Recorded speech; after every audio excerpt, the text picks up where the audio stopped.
Healthy একটা চকলেটের recipe দেখাবো। আমন্ড, কাজু, মাখনা সব রোস্ট করে নিয়েছি 1 কাপ করে। সেটাকে গুঁড়ো করে নেবো মিক্সিতে। তারপরে 1 কাপ খেজুর আর 1 কাপ কিশমিশ সেটা পেস্ট করে নেব। দিয়ে গুঁড়ো এই বাদাম আর মাখনার মধ্যে চটকে মেখে ডো করে নেবো, চকলেটের শেপ দিয়ে নেব।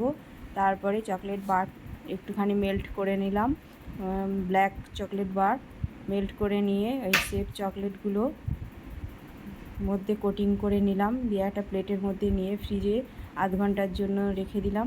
এবার আবার হোয়াইট চকলেট বার থেকে একটুখানি মেল্ট করে নিয়ে শেপ দেওয়া চকলেটগুলো ওর মধ্যে কোটিং করে নিয়ে সেটাও ফ্রিজে রেখে দিলাম।